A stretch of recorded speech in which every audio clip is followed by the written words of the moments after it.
يوسف تمام. بسم الله الرحمن الرحيم الحمد لله والصلاة والسلام على رسول الله نبي الهدى محمد وعلى آله وصحبه وسلم تسليما كثيرا. Alhamdulillah, inshallah, to continue our series on Sunday of Hadith al-Sa'imin, the chat of the believers, the chat of the believers or the fasting believers, those who are fasting. And it stems, of course, from a series of reflections from the book Hadith al-Sa'imin. And today, inshallah ta'ala, we are blessed and honored to have Sheikh Atiq with us, presenting an aspect of it, and that is the aspect of zuhd. And inshallah ta'ala, he will define what do we mean by zuhd when we say zuhd, and how we elevate ourselves from worldly things that might distract us from the true core purpose of our existence. But of course, from an angle where inshallah ta'ala, he will share with you how the Quran and the words of Allah subhanahu wa ta'ala gave us that guidance and this type of connection and disconnection from this world. Inshallah ta'ala, the structure of the lecture today is that it goes inshallah ta'ala for about 40 minutes of presenting, 40 to 45 minutes of presentation. And then it will be inshallah ta'ala an interaction with the audience. If you have questions, inshallah Shaykh Atiq will be more than ready to answer. And for those who are online, you can follow us, but unfortunately there is no interaction with you to receive your questions. However, inshallah ta'ala, you can always connect with us online through our inquiry and the Imam's office. If you have any question, we can always answer it and pass it on to Shaykh Atiq, and we can inshallah get back to you through it if you do want inshallah ta'ala any clarifications on the subject. With that, inshallah ta'ala, we can start with Shaykh Atiq. Barakallah feek, tafaddal, bismillah.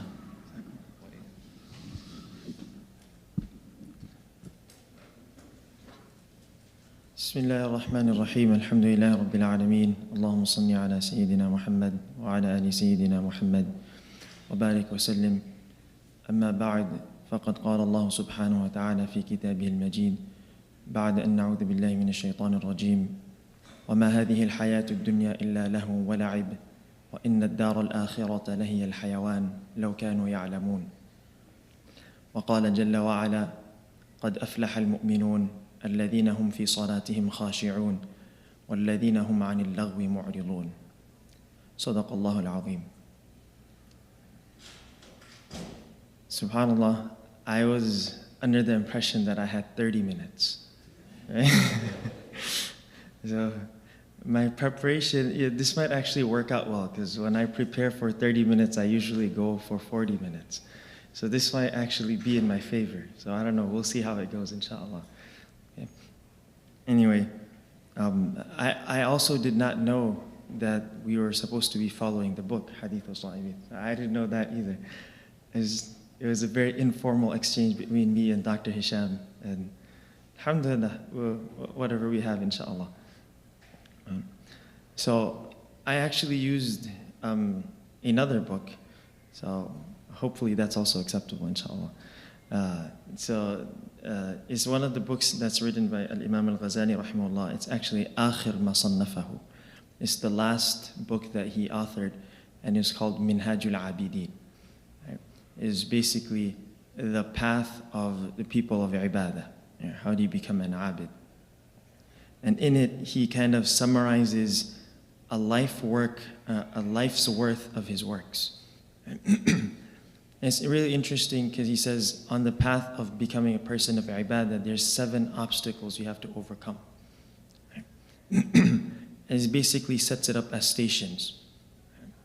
So we won't discuss all of the stations. The first station he discusses is ilm. That the first obstacle that you have to overcome is the obstacle of knowledge. You have to know what you're doing. And often we think that, oh, this is a very simple matter. I know how to pray, I know how to make wudu, I know how to do this. But these are the fara'id, these are the obligatory actions in Islam, these are the prohibited actions in Islam. I know this, I'm good on this front. But what he kind of opens our eyes to is the number of things that we consider obligatory is actually much more. Because when we speak about ilm, we always speak about ilm zahiran. Right? What is the apparent knowledge? We don't really talk about the ilm batini, right? About your internal self. What do I mean? If you ask someone, can you list the fara'id of Islam? Right? What are the obligatory actions in Islam? They tell you, okay, you have to fast, you have to give zakah, you have to go for hajj, you have to pray, right? So on and so forth. Right? But no one counts as an obligatory action that I have to have the quality of sabr. I have to have the quality of patience. I have to have the quality of trusting in Allah subhanahu wa ta'ala. I have to have the quality of being thankful. So if this is something that is necessary, then to know how to bring this in your life is also necessary. Right? For example, right? ما لا يتم الواجب به ما لا يتم الواجب إلا به فهو واجب. Right? So for example, to pray is necessary. Now, if you can't pray without having wudu, then to have the knowledge of how to make wudu is also necessary. So if to have sabr is necessary, then what does that mean? It's also necessary for you to know how to have sabr. What brings sabr into your life. Right? Yeah. In the same way, if we go, okay, what is prohibited? You say, okay, we can't fornicate, you can't eat pork, you can't drink wine, you can't do this, you can't do that. But how many times is it that when you ask someone that what is prohibited in Islam, they say, you know what, actually animosity is also prohibited in Islam. Envy is prohibited in Islam. Right? Not being content is prohibited in Islam. Right? Takabbur, arrogance, this is haram. Ujb, being, finding yourself like, oh, I'm being pleased with your own actions. That's also haram. Right? So just like zina is haram, the takabbur is also haram. Bughd, animosity towards others, hiqd, so many different things. These are all internal. When did we take out the time to learn how do I refrain from these things? So there's ilm zahiri, there's also ilm batini. This is the batin. How do you fix your inside? Right? So that ilm is also just as necessary. So this is the first station that he discusses. And the second station that he discusses is the station of tawbah. Tawbah is once a person, he recognizes that, okay, this is what I have to do, and this is what I have to refrain from. Then he recognizes that, in fact, I am drowning in sin. When a person expands their definition of ilm, that this is what ilm is. Ilm is to have the khashya of Allah. Right? When a person expands their definition of knowledge, then they say, wait, how am I supposed to do ibadah when I'm actually drowning in sin? The fact is, most of us, we think, we're not sinners. I pray, I do this, I do that. I'm not a sinner. Right? But very rarely do we actually introspect and see, oh, how arrogant am I? How many times is that someone walks in, I think, oh, I'm better than that person. I could be better than that person, I'm just choosing not to be. Right? How many times do we look at someone that they are progressing and we feel, envious? That you're like, oh no, we don't think about those things. But that's also a sin. Okay? So once you expand your definition of knowledge, then the recognition will come to us that we are actually drowning in sin. And that's where tawbah comes in. That I have to repent from these sins.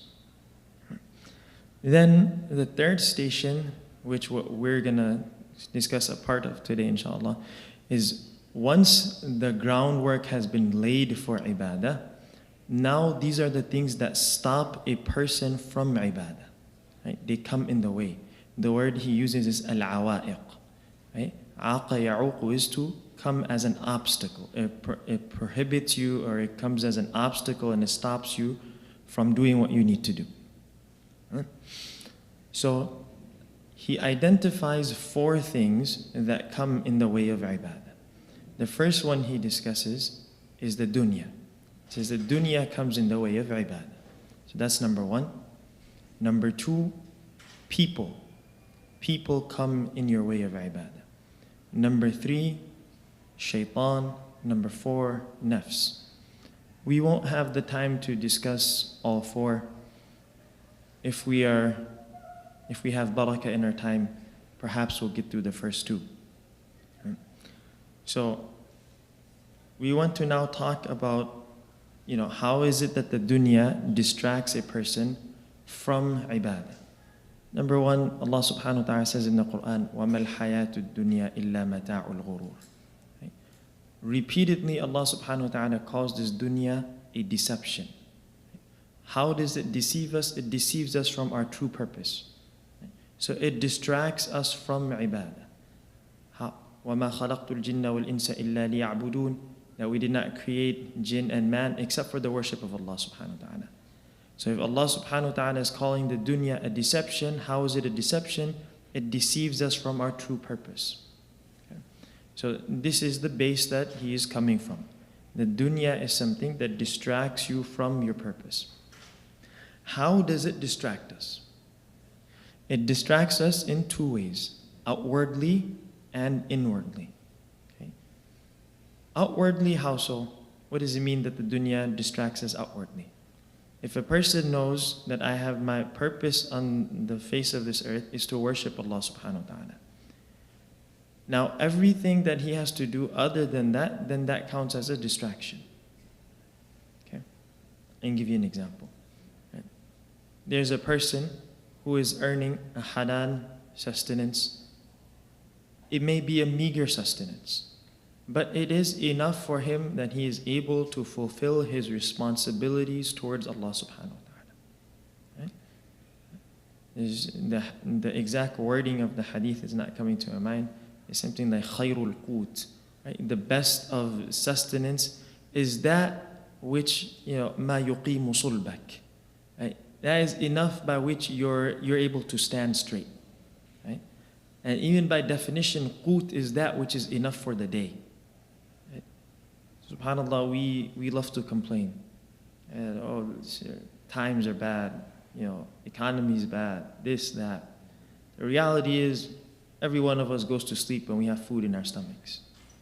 Right? That's the reality. So anything beyond that, if a person has enough where they are fulfilling their rights and their duties toward Allah subhanahu wa ta'ala, to go beyond that, to take more, to get more. Right? And if that getting more becomes a distraction and it takes away a person from the time that they have allotted to ibadah. Right? I want to be very clear, I'm not talking about the fara'id. The fara'id are necessary. You have to pray your 5 times salah. You have to do those things that you have to do. What I'm talking about is, let's say there's a person who has a habit that after Fajr, they have an hour of dhikr. Before Maghrib, they have half an hour of dhikr. Whether that be through the recitation of the Quran, or that be this or that. Or they have, services that they provide to the community. Perhaps the person teaches people. Perhaps the person helps people, or calls people towards the masjid. So on and so forth. Now, if he is to pursue, let's say, a career opportunity, or he's supposing a quote-unquote opportunity where now there's more money involved. Right? But now accepting this would mean the time that he had allotted for ibadah is no longer. Right? These are things that wallahi we don't even think about. Right? You say, oh, this is an opportunity. Right? This is an opportunity. We never think about the ramifications of the opportunity. Oh, it's halal sustenance. Who said it's not halal? That's not the question. Right? You can go, you can have a lot of halal food in front of you. right? That doesn't mean you just keep on eating, right? Everyone understands that example. Right? You go to a buffet that's a halal buffet, right? That doesn't mean that you should eat until you throw up, right? No one says that. Everyone says that is against spirituality, right? You should eat that much, that is good, that is healthy for you. To go beyond that, what's the point of that? Right? But for some reason, when it comes to our lifestyle, we don't apply that. Right? When our children choose career paths, they're not thinking, am I choosing a career path that's going to allow me to dedicate time for ibadah? Yes or no? Am I choosing a career path that's going to allow me to dedicate time for service to the community? Yes or no? No one thinks about that.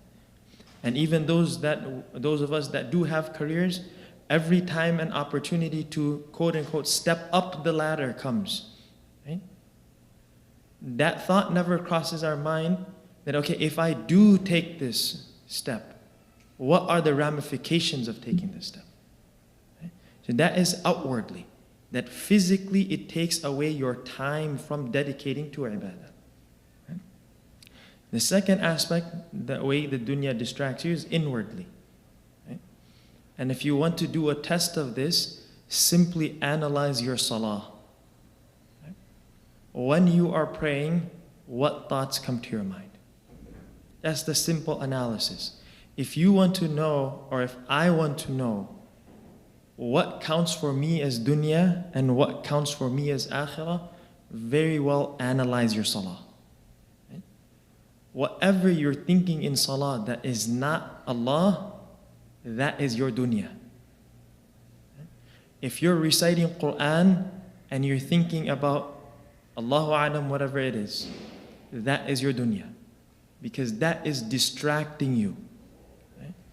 وَمَا تَعْمَلُونَ مِنْ عَمَلٍ إِلَّا كُنَّا شُهُودًا. Right? Allah subhanahu wa ta'ala says that you do not do any action. And before that He says, وَلَا تَقْرَؤُونَ مِنْ قُرْآنٍ. Right? Whatever you recite from Quran, when you are reciting Quran, Allah says, إِلَّا كُنَّا عَلَيْكُمْ شُهُودًا. Except that we are witness to your recitation of the Quran. I'm bringing this up because it's the month of Ramadan. Almost everyone has made or should have made an intention that, I'm going to read this much of the Quran every day.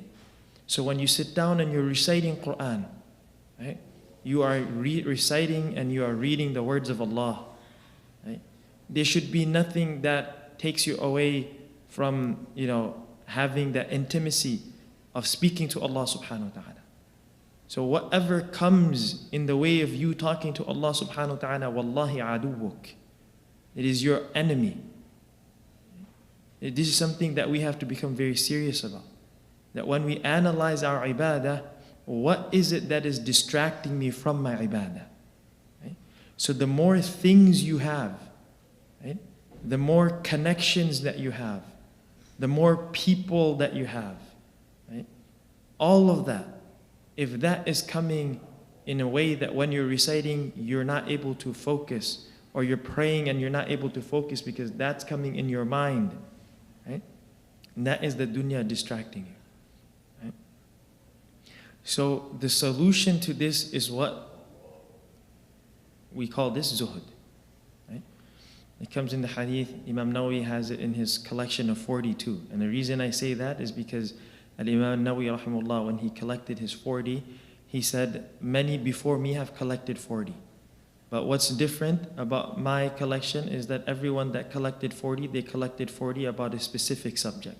Some collected it about zuhud, some collected it about the usuluddin, some collected about others.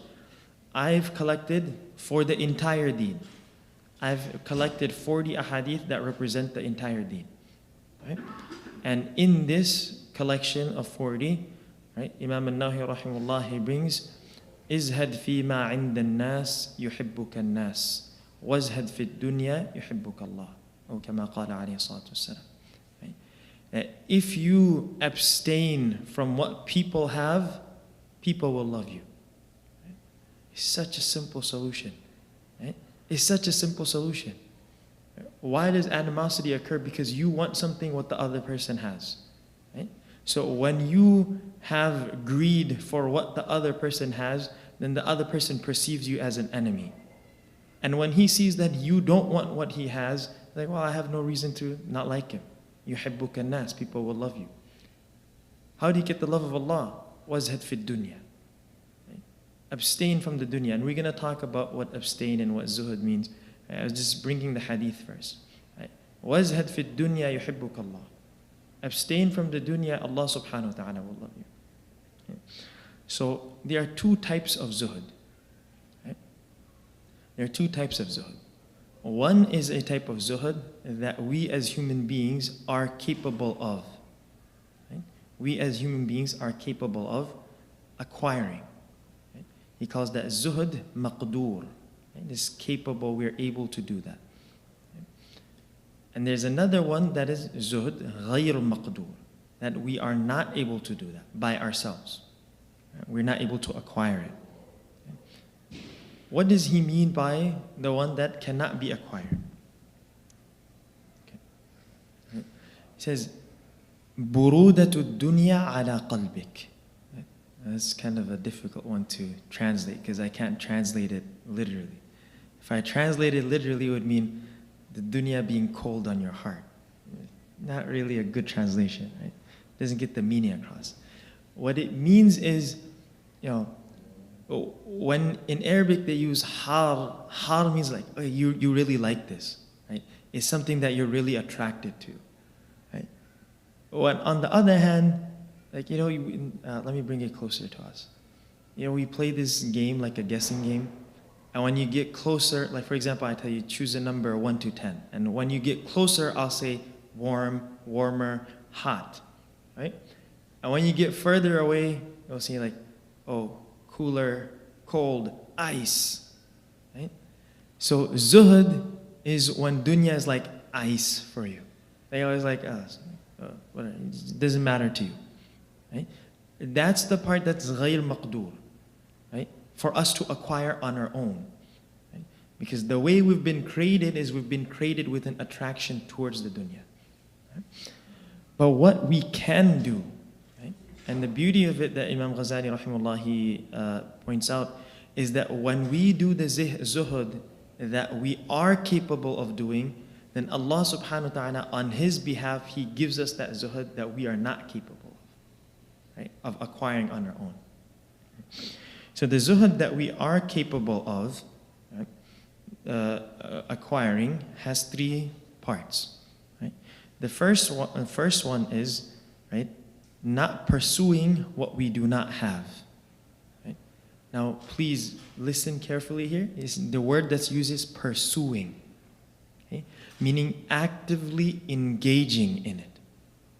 And I'll point out why I'm saying pursuing over here and emphasizing the word pursuing when we get to the third level of zuhud. Right? What does it mean by not pursuing what we do not have? This is what we were talking about. Right? Let me give an example. A person has a perfectly working Honda Civic. Right? Gets them from point A to point B. There's nothing wrong with it. It's not showing any signs of breaking down anytime soon. Right? Everything's working fine. But everyone that person works with is driving something that is considered much better than a Honda Civic. Right? So when they're at work and they look out at the parking lot, everyone is driving MashaAllah cars. You understand what I'm saying? Everyone is driving MashaAllah cars. His car is the one car that is Alhamdulillah. Right? That's the reality, right? Okay. A person has a perfectly functioning house, right? Perfectly functioning home, right? Enough for his family, right? But everyone else in his social circle has the MashaAllah house. Well, he has the Alhamdulillah ala kulli hal. Right? Now a person thinks, well, they all have it. So now what can I do to pursue, how do I get that house? I'm telling you honest conversations that I've had with people, right? Where discussion of wages and salary, right? nothing wrong with the salary they have. Absolutely nothing wrong. Okay? But I want to see how I can increase that salary. But brother, why? That's a question that's never asked. I've had so many times people have come to me like, oh yeah, but like, why don't you look into doing this? Why don't you? Why? I don't see the point. Okay? Not pursuing what you do not have. Right? Okay. So how do you practice zuhud? Number one, actively not pursuing what you do not have. Number two, spending what you do have. Right? SubhanAllah. That's like taking it to the next level. Okay, I'm not going to go ask, I'm not going to go try to get more, but what I do have, I'm quote unquote going to cut it down. Right? I'm going to remove all the clutter. Right? I'm going to spend. And subhanAllah, it's so beautiful because when we come to Ramadan, right, you hear that the Prophet ﷺ كان أجود من الريح المرسلة. I mean, what is the Prophet ﷺ doing in Ramadan? It's like the definition of zuhud. Right? Food, it's halal. Right? Drink, it's halal. But hey, guess what? The whole day you're not eating. You're not pursuing. Right? Okay, just leave it. Spend in the path of Allah subhanahu wa ta'ala. Is more generous than the blowing wind. And when the wind blows, it doesn't say like, I'm going to touch this person, but I'm not going to touch that person. No, it just gives to everyone. Whoever comes, you give it to. أجود من الريح المرسلة. Right? This is the Prophet ﷺ showing us how you practice zuhud. Right? And then the third level, right? The third one is not wanting, right? عدم إرادة الدنيا واختيارها. Right? So if you look, maybe like the Arabic might be clear. In the first one, it said طلب الدنيا, right? عدم طلب الدنيا, right? Talab is you actually going and seeking it, right? The third one is it could be that you're not seeking it. So if we use the same example, right? With the, we'll just make it our example of the MashaAllah car and the Alhamdulillah car, right? It's not that the person is now saying, okay, let me go home and, I don't know, nowadays you have Carvana, right? And you have, back in the day used to be CarMax, whatever. Right? You go and he's like, okay, let me start at least looking, right? I'm just browsing, right? I'm just browsing and window shopping. It's not window shopping anymore, it's online shopping. Right? COVID did a number on us. Anyway, right? So you're not really, you're pursuing it. You're thinking, okay, let me see if I move from this account to that account. Maybe I can set up a savings fund, right? Take out a loan, so on and so forth. Okay, that's talab. Right? That's actively pursuing it. Right? The third one is saying that when you look at the MashaAllah cars or you look at the MashaAllah home, you don't even want it. Right? You don't want it. That you're not coming to your mind, oh yeah, I want that. Right? That's the third level. That you don't want it and you don't choose it. You actively tell your heart, I don't want this. Right? And this is a very hard level.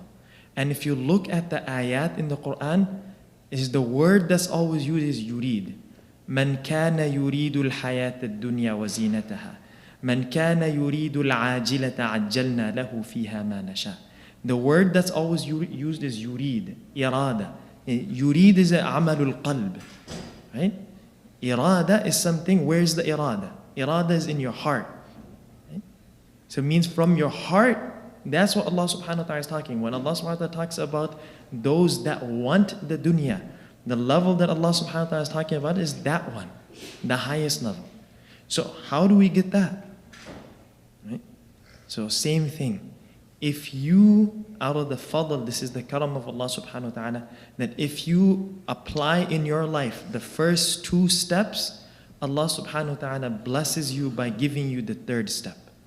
Right? He will give you the tawfiq of having the third. Right? Okay. Right. So that is how you get zuhud. Okay. Now, what are the rulings of zuhud? Right? Meaning, is it fard? Is it sunnah? Is it mustahab? What is it? It says, okay, there's two types. The zuhud from something that is haram, to abstain from something haram, that's fard. Right? There's no question about it. Okay? If that means, for example, let's say that, we'll use the same example. A person wants a better car. Right? Now, to pursue that better car, he says, okay, maybe I start earning money in a way that is not permissible. Right? To do zuhud at that point is absolutely fard. Right? Because the opposite of it is haram. Right? But there is a next level of zuhud, and that's the nafil. Right? It's the extra, it's voluntary. Okay? And that is when you do zuhud from the halal. And this is where people usually have the questions. But it's halal. Right? And don't we need the dunya? Right? And how can you say leave the dunya, you know? So yes, there are misconceptions, and let's clarify that misconception. What do we mean by leave the dunya? Right? And dunya is ما هي زائد عن الضرورة, right? Or زائد عن الحاجة. That which is extra, that which is beyond what is necessary. Okay? But then again, it's absolutely imperative that we define what is necessary. Because if we leave the definition of necessary to everyone, then mashallah, no one will be doing zuhud. I guarantee you that. Right? Because, oh brother, stuff I'm telling you is real. Right? Conversations I've had with people. I've had a person tell me, I need to have a house in which I can have a library. What do you mean by library? I need to have a separate room just for a library. What? There's public libraries. Right? You can go to the library. Right? Do you really need to buy a house that's going to cost an extra 50K just because you need that one room in the house? Is that really necessary? It's not necessary. Right? But what we sometimes perceive is necessary, that's not necessary. Right? So it's imperative and essential for us to define what is necessary. What is necessary is that which allows you to fulfill your responsibilities. Right? And what fulfills your responsibility is that there's a roof above your head, you and your family have clothes on their body, you have enough food that you're surviving, right? And you have enough strength to worship Allah subhanahu wa ta'ala. That is necessary. Right? Beyond that, that is za'id. Right? Now I'm not saying, remember, we're not saying that this is fard, right, to come to this level. Because that would be incorrect. To make something fard that is not fard is absolutely incorrect. But we also don't want to remove that standard and the ideal from the ummah. Right? What's happened is we've become so sensitive to this topic because of the fact that we love the dunya so much. Right? That we are almost scared to talk about this topic because what if I say it and there's someone in the crowd that actually is living this lifestyle? What happens then? Right? But, right? أوصاني خليلي أن أقول الحق وإن كان مرة. As the companion said, that my friend, the Prophet ﷺ, advised me to say the truth even if it is bitter.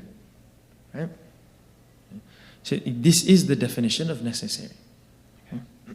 Okay. So that finishes our discussion on abstaining from the dunya. Okay. So that leaves us 6 minutes. Right? I had 40 minutes. Okay. Alhamdulillah. It looks like it did work out to our benefit. Right. The second one was you have to refrain, and again, I'm just right now, we'll get into it. Refrain from interaction with people.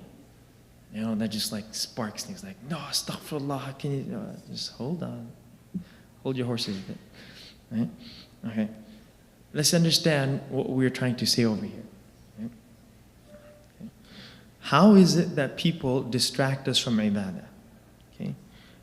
One, right, if you're sitting there talking to people, you can't be doing ibadah at the same time. Well, it depends on what you're talking about. Something that you may have seen many times, right? Even for myself. You know, for example, if I'm sitting in the living room and I'm reciting the Quran, Right? Every 6 minutes, there's going to be Abi, Abba. Right? It's impossible to get away from it. Right? There's going to be someone that's going to be talking to you. Right? Now, those might be examples of something that is necessary. Because, okay, the children, you have to take care of the children. Right? But if you're sitting in the masjid and you plan on reciting Quran, it's my very sincere advice, do not sit next to your best friend and recite Quran. Right? This is my very sincere advice. Don't. You know why? Every few minutes, you're going to be talking, or if you're not talking, you're going to be thinking about, oh, I want to say this to him. Okay? Brothers that are planning on sitting for i'tikaf, the best thing you can do for your i'tikaf is do not bring your phone to the i'tikaf. Do not bring your phone to your i'tikaf. If it's absolutely necessary and you're really serious about your i'tikaf, set a time that, okay, for example, I have work emails that I'm on call. I have to check work emails. Or I have to call in home to check. Have someone that's a partner in i'tikaf say, hold my phone.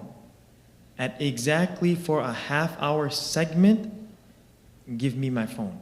The rest of the day, do not give me my phone. If you may not be doing i'tikaf in the masjid, you can apply this at home. Right? I'm sitting down to recite Quran, I'm sitting down to do dhikr, right? Whether you give the phone to your wife or whoever's there, like, hold my phone. Don't let me have my phone right now. Right? These are practical things that you can do. This is what we mean by refraining from interacting with people, because that's how they distract you. Okay? Now, we know that the Prophet ﷺ said that when Dajjal comes, the Sahaba radiallahu anhum, they asked the Prophet ﷺ, what do you advise us when Dajjal comes? What did he say? Go to the mountains. Right? That's what he said. Go to the mountains. Go away from people. Right? What happens when Dajjal comes? That means there's fitna. Right? So at a time of fitna, it is advised actually to not excessively engage with people. Now, what does it mean by refraining from interacting with people?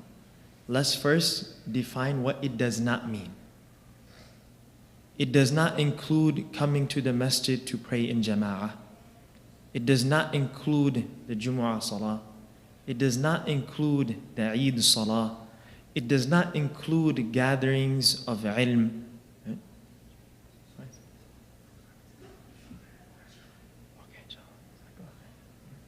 So it does not include gatherings of ilm. It does not include where people get together to remember Allah or to recite the Quran. It doesn't include these. Right? Okay, so then what does it mean? Right? What it means are the unnecessary hangouts. Right? Why are you hanging out? Just want to hang out. Let's go drink tea. Okay, let's go drink tea. How many times a week do you have to go to drink tea? And you drink tea on your own. What's the purpose of it? Right? The purpose of it is, is just to, like you say in English, is just to kick it. I just need to chill. Right? That is what we say refrain. Right? And then we'll talk about how to moderate that as well. Right? Okay? Being in the masjid. Now this is another thing. It's like, oh, well, you're supposed to be in the masjid, and masjid is where people gather. Right? Being in the masjid, yes, you're being with people. Right? But that doesn't mean you're talking to people. Right? If you're sitting in the masjid, right? If you're sitting in the masjid, what you're supposed to be doing is you're supposed to be engaged in the dhikr of Allah subhanahu wa ta'ala. You're supposed to be interacting with Allah, not your fellow next to you. Right? And one of the reasons I chose this is because, the time for i'tikaf is coming. Right? And these are things that happen in i'tikaf. This applies to brothers, this applies to sisters. That, you can do this, you can apply the same principles at home. Right? And when the last 10 nights are coming, these are times where you cut off and you just engage with Allah subhanahu wa ta'ala. Right? And one of the major things that we see in Ramadan is Ramadan becomes for us like our social month. Right? Every weekend there has to be an iftar party. It's like, oh, what? Wait, there's no iftar. Are you sure? Check the calendar. There's no iftar party this weekend? Right? You have to, we just prayed Tarawih. Now, we did a lot of ibadah. Let's chill now. Right? Let's talk. Right? La ilaha illallah. You have 1 month. Use that month. Right? Use that month. Those hours in the night, 12, 1, 1:30. Oh, you're tired now. Go to sleep. Barely make it up for suhoor. Drag yourself for fajr. Right? What happened? Oh, when did qiyam finish in the masjid? We finished 12:30 something. What were you doing awake till 1:30? I had to talk a little. Like, do you? Who said you have to? You don't have to. Right? Many of the shuyukh, when they used to conduct i'tikaf in their masajid, they used to have one rule. Iftar time, dinner time, eat as much as you want. Throughout the whole day, you don't want to do any ibadah, sleep. Yallah, go sleep. The one thing that they absolutely prohibited was do not talk unnecessarily. A conversation that is not needed is unnecessary. Right? It's like part of the definition, right? It's not needed. Yeah. I know I'm running out of time, so I'm just going to quickly wrap up, inshallah. The ayat that we recited in the beginning, قَدْ أَفْلَحَ الْمُؤْمِنُونَ, right? That indeed the believers have succeeded. Who are those? الَّذِينَ هُمْ فِي صَلَاتِهِمْ خَاشِعُونَ. They are the ones who have devotion in their salah. Now pay attention to the next verse. وَالَّذِينَ هُمْ عَنِ اللَّغْوِ مُعْرِضُونَ. Those that turn away from unnecessary. Right? Those that turn away from things that are unnecessary. The order and the sequence of the ayat, ya ahbab, is not random. Right? There's a reason that this one comes right after salatihim khashi'un. Right? If you spent the last half hour talking with your friend about whatever you're talking about, when you stand up to pray, guess what? That's what you're going to be thinking about. Right? وَالَّذِينَ هُمْ عَنِ اللَّغْوِ مُعْرِضُونَ.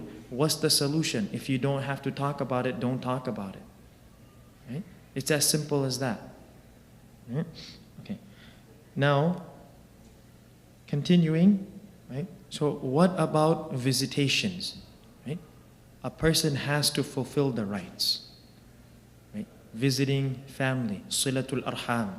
That is something necessary that you have to do. Iyadatul marid. When a person is sick, you go visit them. Right? Ziyaratul ikhwani fillah. To go meet people for the sake of Allah subhanahu wa ta'ala, that is an act of ibadah. However, two conditions. Right?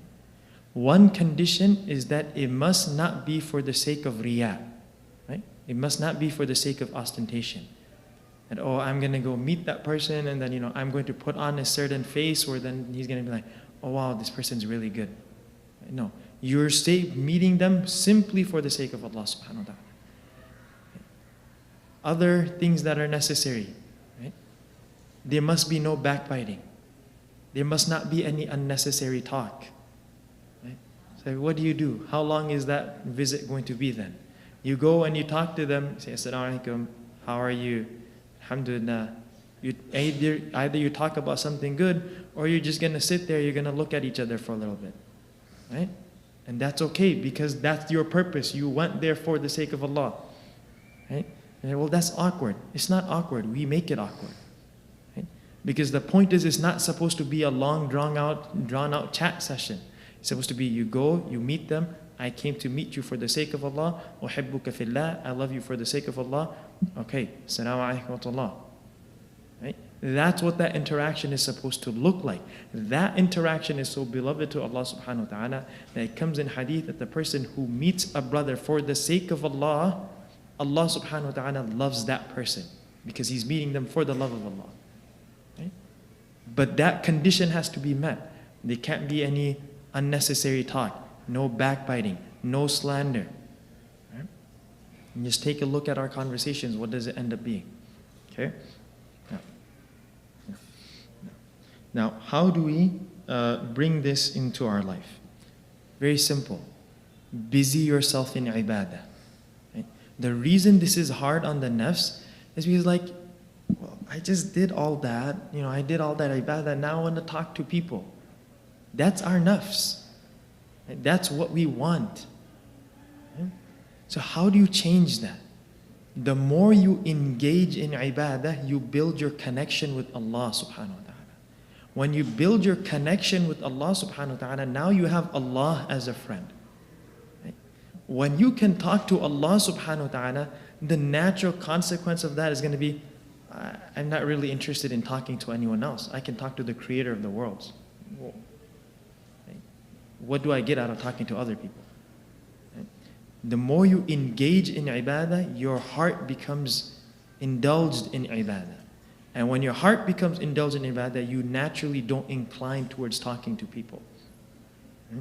Okay. Right. So that is one of the steps that we take. And another step that we take is we remember the harms of excessive interaction. What are the harms? You end up saying things that you shouldn't be saying. So this was some of the brief advice that we summarized here. May Allah subhanahu wa ta'ala give us the ability to act upon what was said and heard. Inshallah, if there are any questions, we can take questions, inshallah. Yes. All right, so I have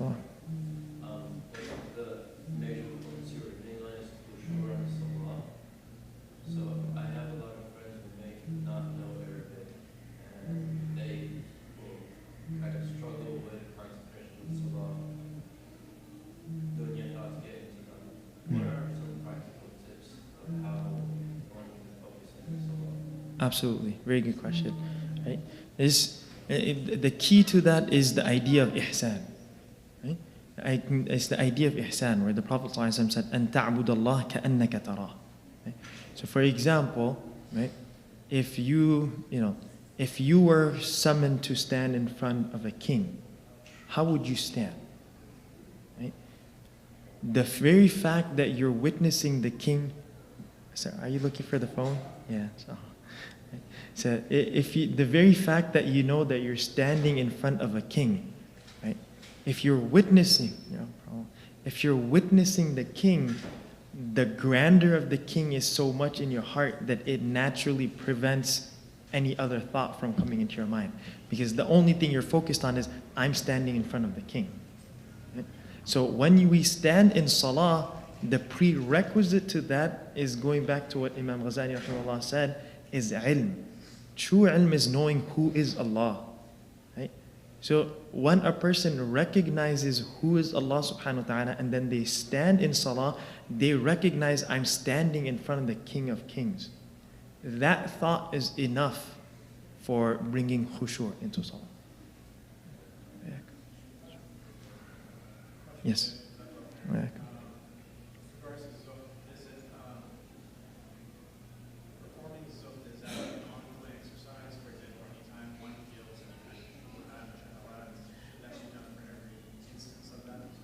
Absolutely.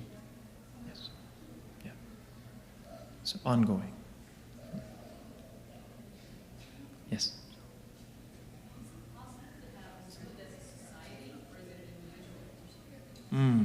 Yeah.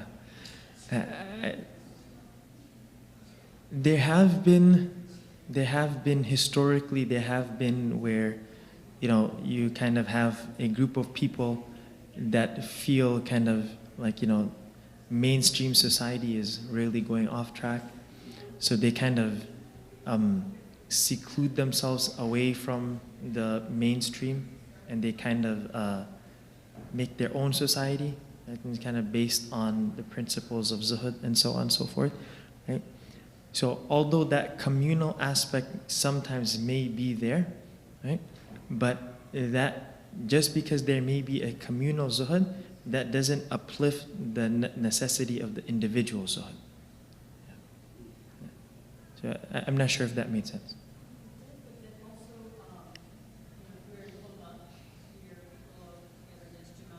Yeah.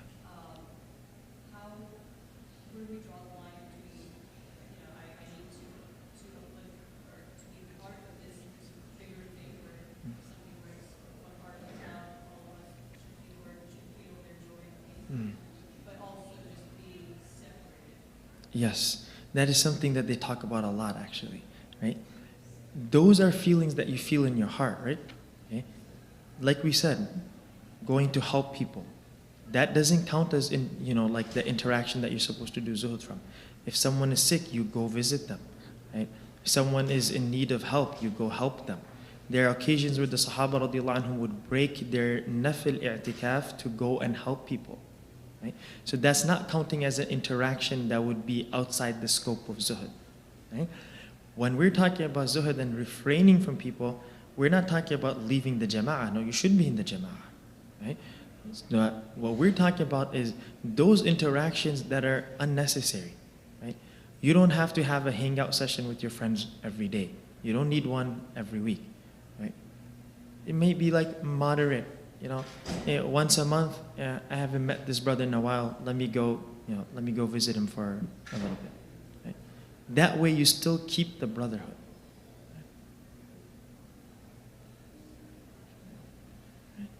I think that's it, inshallah. Subhanallah bihamdihi, subhanakallahumma bihamdik. نشهد أن لا إله إلا أنت نستغفرك ونتوب إليك.